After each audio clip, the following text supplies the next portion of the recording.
para Sundaners, kumaha kabarna damang sadayana dengan saya si Otong kembali lagi di channel Ningali Film. Pada episode kali ini kita akan membahas rekap alur cerita film pertualangan fantasi Cina yang berjudul The Overworld tahun 2020. Film ini bercerita tentang Zhao Selatan atau negara angin dan yang utara atau negara api. Kedua negara ini dari dulu sudah berperang, peperangan sempat berhenti dan berdamai. Saat raja baru negara diganti, perang kembali terjadi dengan negara api yang terus menyerang. Untuk teman-teman yang suka dengan konten di channel ini, jangan lupa subscribe dan nyalakan lonceng notifikasinya. Dengan begitu, kalian tidak akan ketinggalan dengan video terbaru di channel ini. Dan tidak usah berlama-lama lagi, mari kita mulai ceritanya.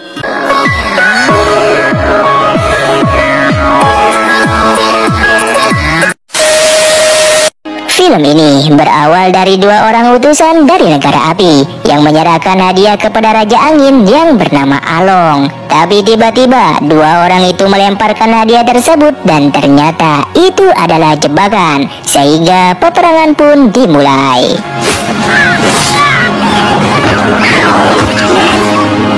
Penasihat Raja atau kita panggil Guan mengajukan kontes pemilihan Panglima Perang. Raja Along pun bersedia dengan Guan yang menghandle kontes tersebut. Saat itu Guan langsung memberikan pengumuman kontes tersebut ke semua klan atau semua kelompok di negara angin dengan burung elangnya.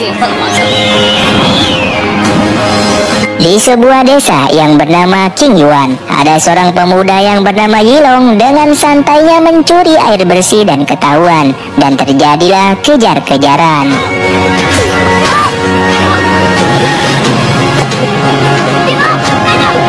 Yilong tanpa sengaja merobohkan bangunan kayu yang hampir menimpa seorang anak kecil. Dengan sigap pemuda kekar bernama Chuhun menolongnya. Yilong yang melihatnya pun sedikit tenang, dan Yilong yang lanjut kabur, dia tertangkap dan diikat. Burung elang yang dikirim Guan telah sampai di desa Yilong dan diterima suratnya oleh kepala desa. Kepala desa pun memberikan informasi tersebut kepada seluruh orang desanya atau klannya.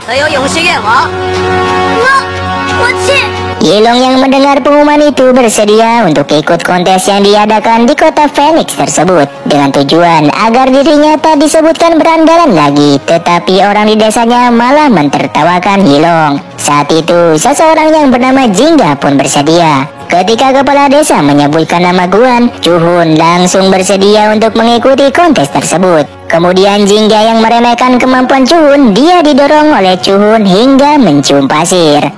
Mereka bertiga pun bersiap-siap dengan kepala desa yang memberikan sisir titipan ibu Yilong dan menjelaskan asal-usul Yilong yang belum mengetahui siapa ayahnya, sehingga Yilong pun juga ingin mencari siapa ayahnya.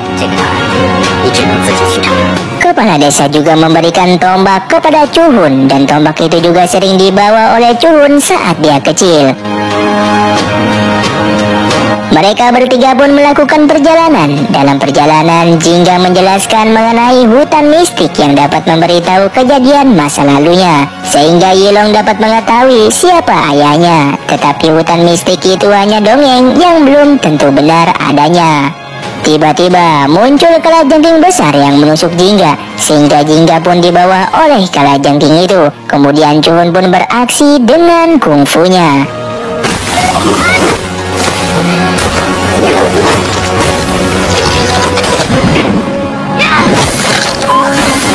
Setelah Chuhun memenangkan pertarungan itu, tetapi Jingga dibawa pergi oleh kalajengking tersebut. Kemudian mereka berdua kembali melakukan perjalanan. Yilong yang ingin mencari jasad Jingga, tapi melihat Chuhun yang tak peduli terpaksa mengikuti Chuhun dan melanjutkan perjalanan itu. Pada malam hari di kerajaan negara angin, ternyata Guan adalah penyelinap dari negara api dan yang mana dia sudah menyiapkan perangkap saat final kontes dengan mengundang semua keluarga raja negara angin dan membunuhnya. Besoknya, saat Yilong dan Chuhun melanjutkan perjalanan, mereka dikagetkan dengan sekelompok orang atau klan kadal yang sedang mengejar seorang wanita yang bernama Inem. Inem dikejar karena mencuri totem atau lambang klan kadal. Yilong yang penasaran dengan apa yang terjadi, tetapi dia dihalangi Chuhun untuk tidak ikut campur. Tiba-tiba ada badai pasir, mereka semua menyelamatkan diri.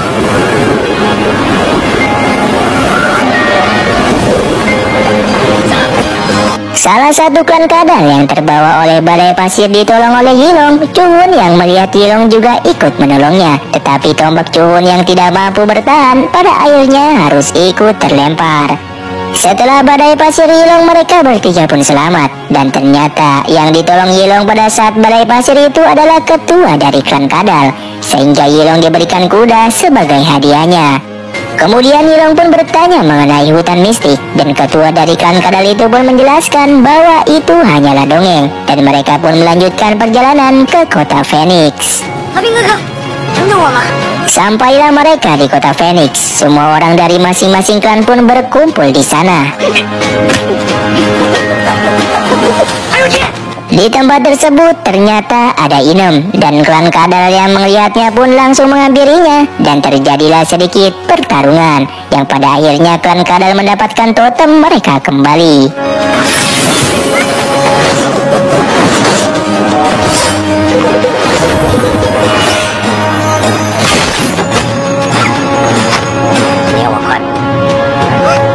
Tak lama kemudian datanglah Guan dengan pengawalnya, dan mereka semua pun berlutut kecuali si Chuhun yang sangat dendam kepada Guan. Yilong yang mengetahui hal itu, dia pun membuat Chuhun berlutut agar tidak menjadi pusat perhatian. Guan yang datang hanya memberikan kata sambutan kepada semua peserta. Pada malam harinya, Yilong memberitahu Chuhun agar sedikit bersabar untuk membalaskan dendamnya karena waktunya yang kurang tepat. Mereka juga membahas mengenai kekurangan satu orang dalam mengikuti kontes. Besoknya, ketika Chuhun dan Yilong mencari tambahan satu anggota mereka, ternyata didengar oleh Inem, maka saat itu juga Inem mengikutinya. Dan di tengah kota, mereka diperlihatkan dua wanita yang sengaja dikurung dan diduelkan untuk saling membunuh. Chuhun pun menjelaskan kepada Yilong bahwa jika kita kalah perang dengan negara api, maka kita akan seperti mereka. Ketika salah satu dari mereka menang, dia akan dijual.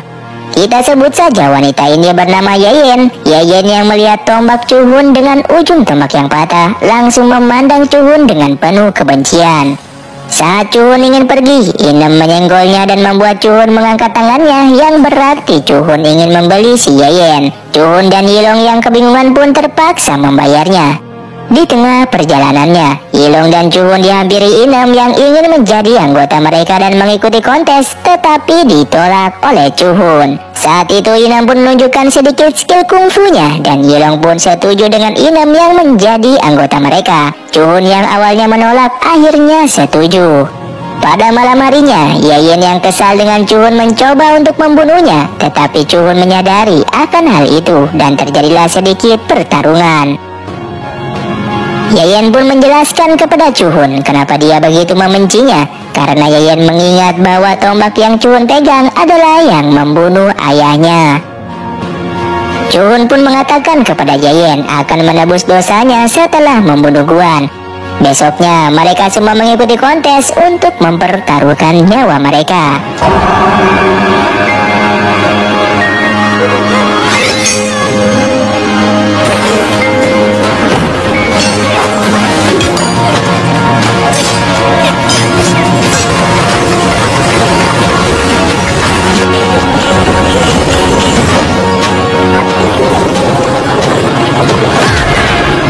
Kemudian terpilihlah 3 klan dari mereka semua. Dalam posisi pertama yaitu klan Zixuan, posisi kedua yaitu klan King Yuan, dan posisi ketiga klan Falcon. Dengan ketuanya harus merelakan sebelah kaki salah satu anggotanya.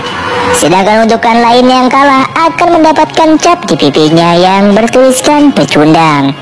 Bagi mereka yang lolos mendapatkan sebuah penghargaan yang diberikan langsung oleh Guan. Chuhun yang kesal dengan Guan sangat siap untuk melenyapkan Guan. Walaupun dihalangi oleh Yilong, itu tidak akan merubah tekadnya. Inem heran melihat tangan Chuhun yang memegang erat tangan Yilong. Dengan polosnya Inem pun ikut memegang tangan mereka.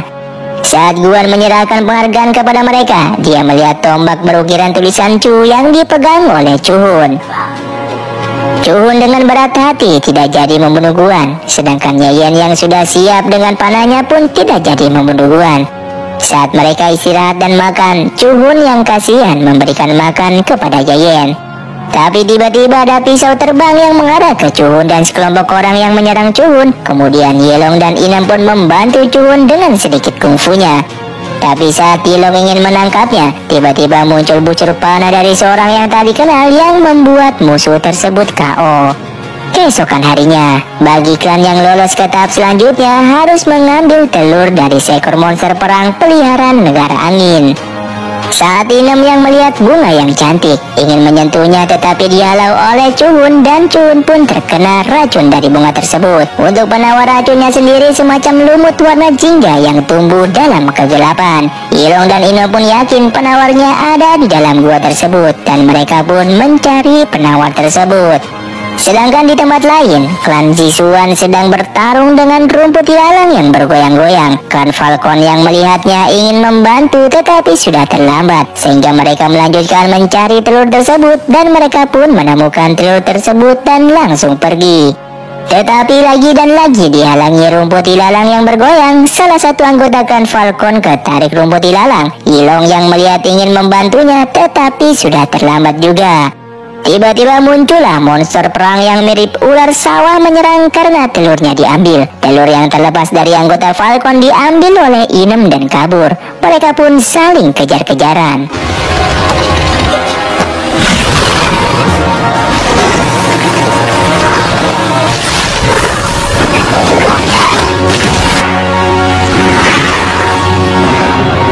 Hingga Yelong yang melihat lumut di helm ular sawah itu berwarna jingga dan diambil oleh Inem sebagai penawar racun Chuhun. Setelah mengambilnya, kejar-kejaran kembali terjadi sampai Yelong menjebak si ular sawah yang terjepit. Mereka pun langsung memberikan penawar racun tersebut kepada Chuhun. Mengingat ular sawah yang terjepit, Yelong ingin membantunya dengan melepaskan helm tersebut. Dengan dibantu oleh Inem dan Chuhun yang telah sembuh walaupun sedikit lemas. Karena ular sawah itu hanya ingin melindungi telurnya, Yelong pun berjanji kepadanya hanya meminjamnya untuk kontes dan akan mengembalikannya kembali. Ular sawah yang mengerti atau tidak, dia membiarkan Yelong dan temannya pergi. Kemudian klan King Yuan yang sudah menang diberikan instruksi oleh Guan bahwa panglima perang hanya ada satu orang. Lalu Inem pun mengaku kalah, tetapi Guan menjelaskan bahwa peraturannya adalah yang terakhir hidup. Maka di antara mereka bertiga harus saling bertarung. Saat mereka bertiga sedang rapat paripurna, datanglah wanita jubah biru yang mengatakan bahwa mereka tidak harus saling bertarung. Dia pun menjelaskan bahwa dia adalah teman lama ayahnya Yelong dan ingin membawa mereka ke hutan mistik. Sampai di hutan mistik, Yelong pun mengetahui bahwa ayahnya adalah raja negara api sebelumnya dan memberikan tanggung jawab kepada Yelong untuk menjaga perdamaian. Yelong yang tidak mempercayai itu diminta untuk melumuri darahnya ke lengan tangannya. Jika dia adalah keturunan dari negara api, maka akan ada lambang yang keluar dari lengan tangannya. Kemudian Yelong pun melakukannya dan keluar lambang berwarna kemasan yang artinya adalah darah bangsawan negara api. Setelah keluar dari hutan mistik, saat itu Chuhun sangat kesal karena Yelong adalah orang dari negara api. Inem pun mencoba untuk memenangkan Chuhun, tetapi Chuhun malah mengusirnya sehingga mereka bertiga sekarang terpisah. Tiba-tiba Yayan datang dan memberikan siraman rohani yang membuat hati Chuhun tersentuh dan mencari Inem. Wanita berjubah itu menjelaskan kepada Yelong bahwa dia harus menghentikan Guan. Kalau sampai rencana Guan berhasil, maka negara Zhao Selatan atau negara angin akan hancur. Setelah mendengar itu, Yelong pun mencari Inem dan Chuhun. Sedangkan Inem yang masih bersedih, dia kedatangan Guan dengan prajuritnya yang menghampiri Inem sehingga terjadilah pertarungan. Inem pun kalah ketika pedangnya direbut Guan. Tidak lama kemudian Chuhun menemukan Inem dan membantunya bertarung. Guan yang melihat Inem terkapar, dia langsung menusuk kakinya dan menarik rambutnya yang membuat Chuhun akan terpaksa menyerah. Walaupun Chuhun telah menyerah, namun Guan tetap membunuh Inem di depan Chuhun. Chuhun pun dibawa oleh Guan untuk sebagai pendukung rencananya. Di sisi lain, Yelong menemukan tombak Chuhun dan menemukan Inem yang sekarat. Inem pun memberitahu Yelong bahwa Chuhun telah dibawa oleh Guan. Tak lama kemudian, Inem pun meninggal dan Yelong pun menguburkan Inem. Setelah menguburkan Inem, Yilong pun pergi dengan tongkat Chun. Yilong yang bertemu dengan salah satu anggota klan Falcon memberitahu kepadanya bahwa negara angin sedang dalam bahaya dan meminta dia untuk mengumpulkan sebuah klan karena kemungkinan akan terjadi perang saat final. Besoknya ternyata Guan membawa Chun untuk memfitnahnya di depan raja. Raja pun bertanya kepada Chun apakah itu benar atau tidak. Chun yang terkena batinnya seperti orang yang stres dan hanya terdiam. Guan pun meminta raja untuk mengeksekusi mati Chun dan raja pun menyetujuinya. Ketika akan dieksekusi, datanglah Yilong dan meminta raja untuk membiarkan Yilong bertarung dengan Chun. Karena penontonnya mendukung Yilong, maka raja mengizinkan untuk bertarung. Di sisi lain, anggota pasukan Falcon sedang membujukkan lainnya untuk kembali ke kota Phoenix. Walaupun awalnya tidak dihiraukan, tetapi akhirnya mereka kembali juga. Yilong yang sedang membujuk Chun dalam pertarungan final, akhirnya Chun pun bangkit kembali. Guan yang melihat Chun bangkit langsung menyuruh anak buahnya untuk membuat kerusuhan. Sedangkan raja dan keluarganya dimasukkan ke dalam pavilion dan Guan menunjukkan jati dirinya kepada si raja. Di luar pavilion sedang terjadi pertarungan.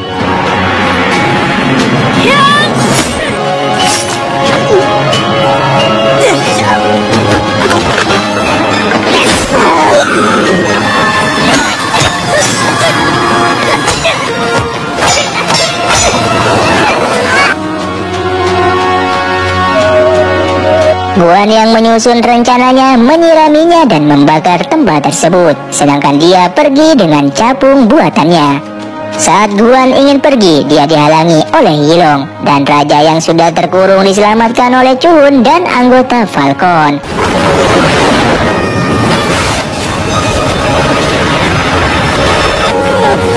Setelah menyelamatkan raja, Chun membantai Guan dan tertusuk di sebuah patung. Kemudian scene pun berpindah setelah semuanya selesai. Kemudian Yilong dan Chun mendapatkan penghargaan dari si raja, sedangkan yang mendapatkan panglima perang adalah Chun. Film pun ditutup oleh Chun dan Yilong yang telah mendatangi makam Inem, dan film pun selesai. Terima kasih untuk kalian yang sudah menonton video ini sampai habis. Buat kalian yang mau request film selanjutnya, silahkan komentar di bawah ini. Sampai jumpa di video selanjutnya. Saya pamit, urang dari Ningali Film. Si Otong undur diri dan salam Sundaners.